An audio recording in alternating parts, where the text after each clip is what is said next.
Have you seen the no buy 2025 trend on TikTok? Or even more impressive on Threads? I feel like my entire Threads is just no buy 2025. And I get it, I do, as a previous makeup holder and beauty product hoarder. And my dad would probably say clothes hoarder, although that stockpile has gotten very low from wearing out my clothes. I get it. So I want you to grab your coffee or tea. This video is going to be just me standing here and talking, so listen to it as a podcast. If I can upload it as a podcast, I will on YouTube, but I just want to have a conversation. If this is something that is interesting to you, talking about ethical consumption, buy nothing for 2025 or anything else, make sure to keep watching this video and like and subscribe. As I mentioned in the introduction, I basically am in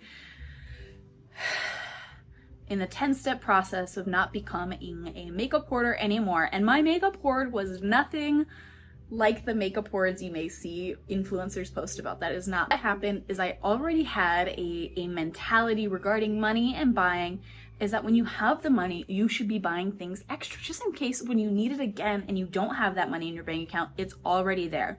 So I went into my adult purchasing like this, with that mindset of like, when you have the money, you buy it. I also have like what you could call as like a prey drive. Like, there is such a rush to me personally that comes buying with a really good discount. I love a good discount. I love it. And trying to fight against the urge of buying when I have extra cash, buying when there's a good discount, and having a stockpile when you love a product just in case it doesn't come back again. Because I can tell you, there are a lot of products that I have missed the restocks on, or a lot of products I didn't buy and they no longer exist. And for the last couple of years, that really weighed on me because I was really annoyed that I just kept missing and I wasn't able to like have my beauty cabinet the way I wanted it. It's like a bag now, but you get what I'm saying. And the reality is that isn't healthy consumption. All of these mindsets I had around buying and money are just consumption driven. The emotional feedback I was getting and the security I was feeling from having a stockpile isn't healthy for my wallet or for my mental health. And so for the last couple of years, I've been working on that. And my big wake-up call was I stockpiled when I went to Costa Rica for the first time for my graduate degree in 2021. And then I rebuilt the stockpile in 2023 for Chile, even though I hadn't finished the previous stockpile. I realized I had a significant problem when I left Chile after 10 months and still had a bag of my stockpile that I hadn't even opened. That is not okay. That is not good consumption. So I've been working in 2024 to just not buy in excess, and not having full employment really helped out with that. So let's get into my plans for consumption for 2025. We are doing not a no buy 2025 or a low buy 2025. We are doing a conscious consumption for the rest of our lives. I know it's not as catchy, but it does align with my values and ethics that I've been really conscious and reflective about, that I've started my profession in sustainability. I am a sustainable tourism and travel professional, specifically looking at travel trends and sustainability that we see on social media. I don't know if I mentioned this yet, but I'm actually moving countries again this year, less than 30 days, and I'm starting a new job, which is why I'm moving also in 30 days. It's crazy. I'm so excited. I'm nervous. It's a lot of big changes for my little family that we have just like started here in Costa Rica, and to move countries, even though we've talked about it for over a year, it's just like, first things first, I don't actually expect to make a lot of money my first year in the job. I don't actually expect to make a lot of money for the first few years at my job, but that is okay. I have a master's degree. The point is, like, I can do this job and I can also do some consulting, and I get to do two things that I really, really love. But I'm also trying to pay off student debt. So this year, conscious consumption is really about paying off my debts, building a healthy, instead of using those hoarding tendencies for beauty products. How crazy is that when you think about it? But like creating nest eggs. My partner and I have some really big goals, and We need to be financially set to do those. What that means is that every single purchase I make needs to be deeply, deeply considered. This is ruining, and I have done a lot of this year. I had a lot of practice in 2024. I am ruining the fun of impulse buying. There will be no impulse buying in 2025 or for the rest of my life. I am not letting the pressure of sales make me feel like I need to buy. Some strategies I've done for this: I have a separate Instagram account just to follow brands. If I want to find out if a brand that I love is having a sale, I will go onto that account. I have unsubscribed from emails. Stats are out there. Businesses make the most sales from their email list that has the highest conversion rate. I just took myself off. Every single day I get an email from a brand, I unsubscribe. There are a few brands that I keep in my inbox, but outside of that, I don't. If you want, instead of an Instagram, if you want to do like an email account, like it's so easy to get a new email account, do that one just for business, like shopping emails. I recommend that just to, do you really need to be aware of every new product, of every deal and discount? You don't, because you know what you need best. I know what I need best. I can look in my makeup bag and go, hey, I don't have any light peachy nude lips. That's what I'm looking for. And then find brands that align with my values to find that. I am on the lookout for a peachy nude lip. I think it's gonna be Mob Beauty. I also don't know how you feel, but 2024 felt like the year of really random sales. I felt like sales season was extended and extended and extended. And I get it, because I saw a lot of small brands that I had put off purchasing from close down this year. And the guilt I felt when I realized me not purchasing was a part of their failure. Granted, 2024, I did not have the money for purchasing, but when I think about all the money I spent on impulse buys or shopping from influencer brands back in like 2020, 2019, 2021, that I could have been spending on small, women-run, local businesses that really care about the environment, I feel really guilty. My ego guilt is here almost all of the time. Almost all of the time. And that's what this channel is about, is feeling okay with our ego guilt, because I believe us as consumers can do our part, but we also need to be voting in legislation, voting in politicians, and holding corporations accountable as well. I do not believe there's no ethical consumption under capitalism in the way that people use it to purchase whatever they want. Like, you can say there's no ethical consumption under capitalism, but I still choose to consume, and I'm choosing to consume from brands that are doing their best for the environment, for people, planet, and profit. The basic 3 pillars of sustainability, like the absolute basics. And that's my goal. You can choose to do with your money as you please. I know that statement I just made will probably make people wanting to fight, but I feel better with my ego guilt knowing that I put my dollars with my beliefs. I'm gonna be reading off a list because we're already 8 minutes in and I have not been following my script at all. Like I said, a lot of small business brands that I really wanted to buy from are no longer in business. And I also just can't be buying from random sales.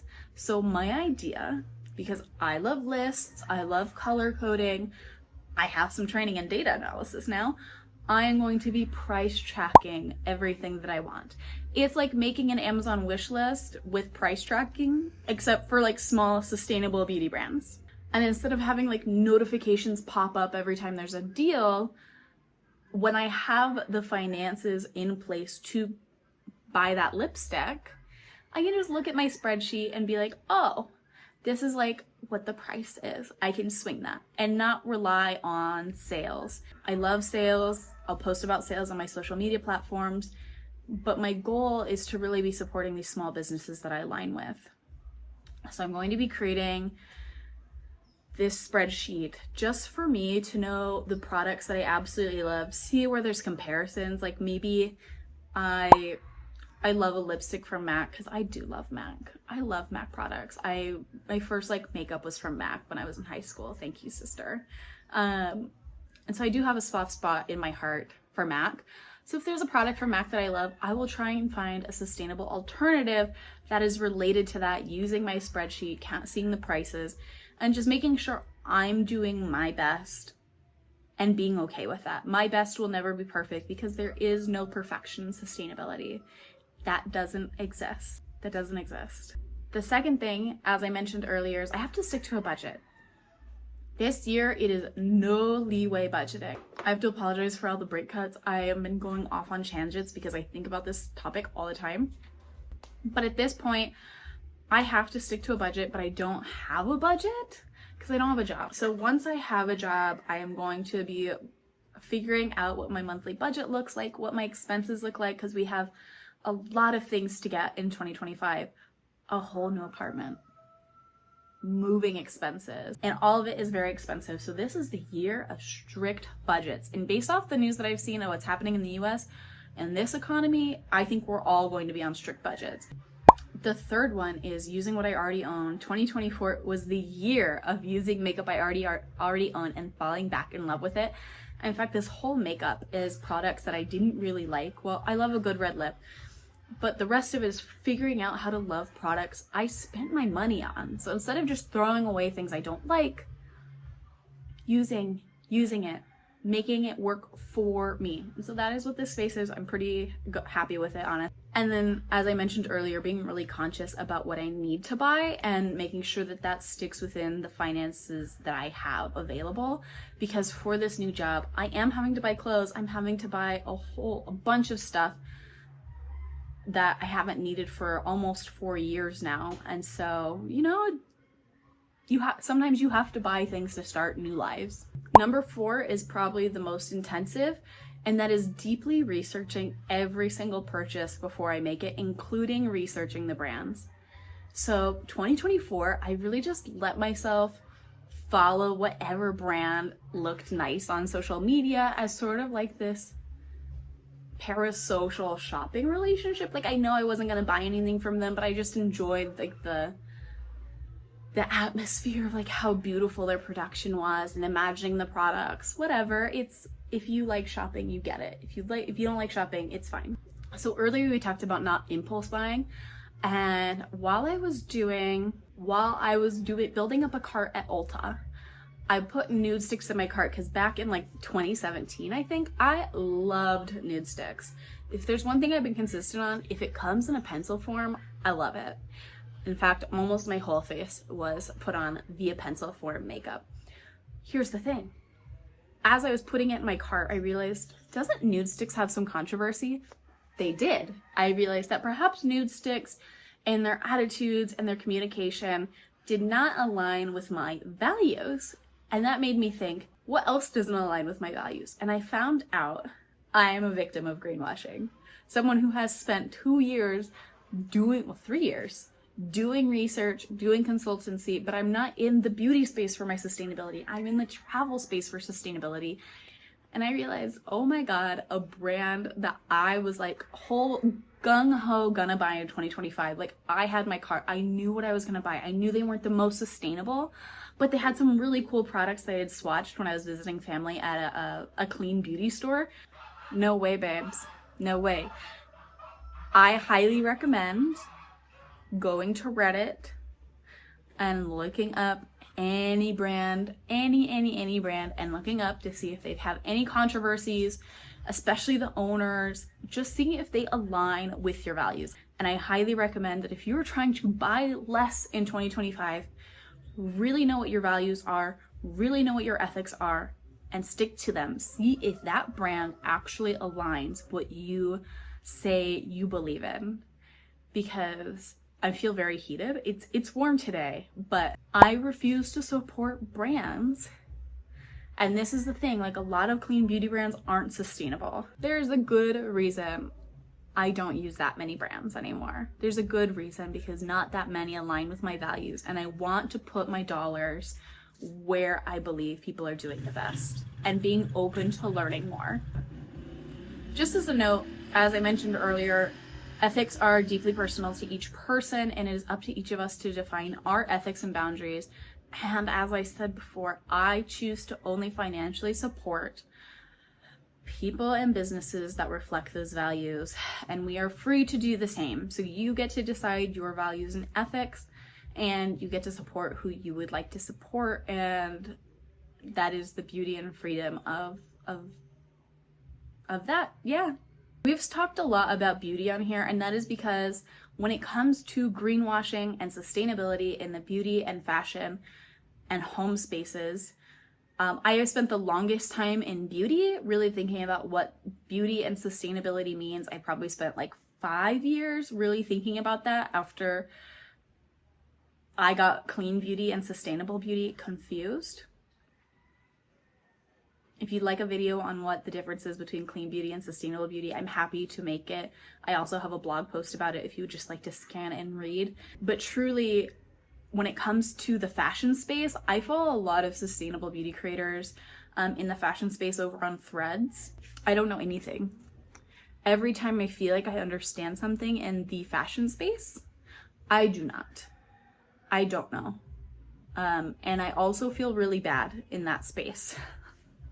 Like, to be honest, I find that the creating a sustainable home, creating sustainable lifestyle, creating a sustainable wardrobe is filled with a lot more angry people than the sustainable beauty space, and I can't be angry. I work and live in the field of sustainability. I work with real people who are living their lives and doing their gosh darndest to do the best for their environment and their neighborhoods and their communities. A lot of people and some who are not. And I just can't be a part of the space that makes people feel really shitty for doing their best. Granted, the tourism space is totally different. When I am ready to make a video about fashion and my views about fashion and sustainability, I will put that up here, but until then, I'm just gonna stick to thrifting. Using gift cards when I'm given a gift card, like, sorry, I should stop my Abercrombie. I full transparency, I got accepted into the Abercrombie Creator Program, and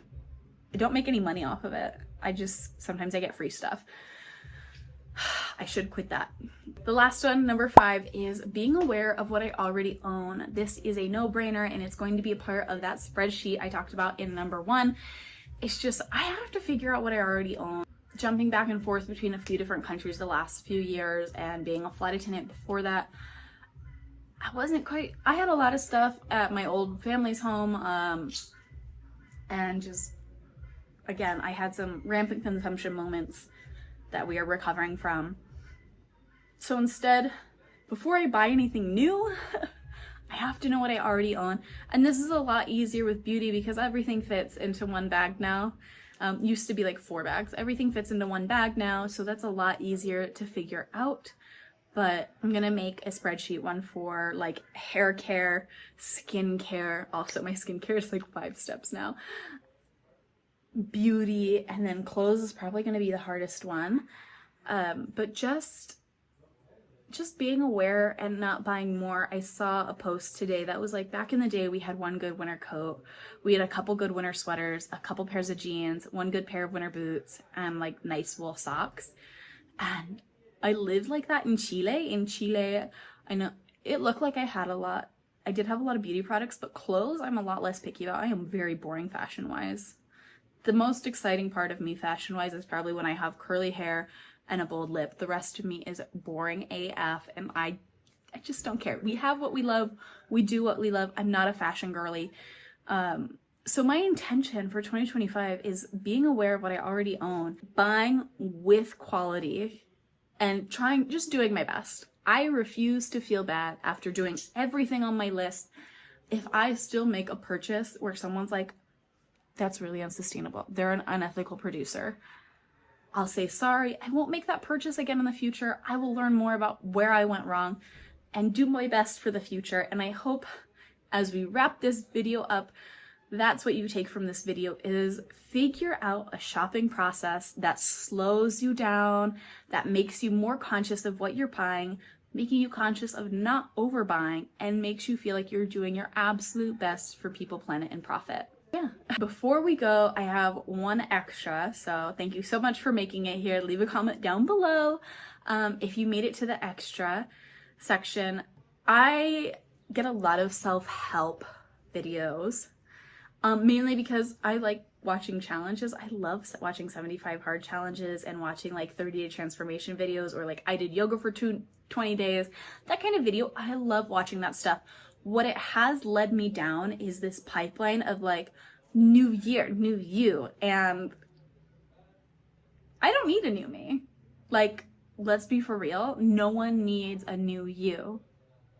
You are good enough just the way you are. If there are parts of your life that you don't enjoy, that don't serve you, you can change those. If there are parts of you intrinsically that you need to heal or strengthen, you can do that. But this idea that you are constantly changing who you are doesn't make sense.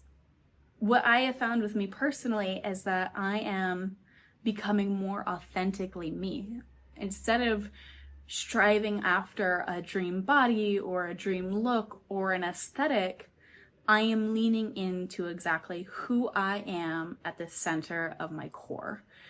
And I hope as these videos continue to flood your feed, you can hopefully stumble upon this and realize you don't need to be a new person. You don't need to be sold a course. You don't need to be sold a product.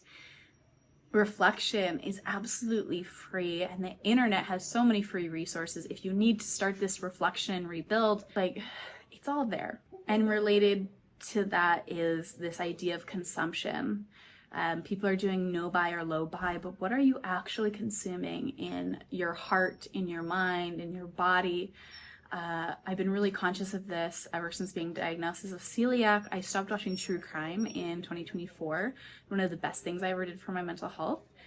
And that being more conscious of my online consumption is just as incredibly valuable, if not more valuable, to my overall health and well-being in my life as my physical consumption and my dollars. So being really conscious of the creators you support, the lifestyles that you're feeding into. Are you supporting more billionaires? Are you watching content that makes you feel like you are not good enough living a really normal life? And does that really help you? Does that serve you? I turned off a video yesterday that made a jet ski purchase seem like whatever, and that a $300 Amazon purchase was nothing at all. And I realized, well, this woman seems super nice. I realized this woman seems super nice, but this isn't what I want to be consuming. I want to be consuming creators that have similar lives to me, or are trying to create a lifestyle similar to what I'm trying to create, that lead with kindness and consciousness. And it's okay to just turn off the video.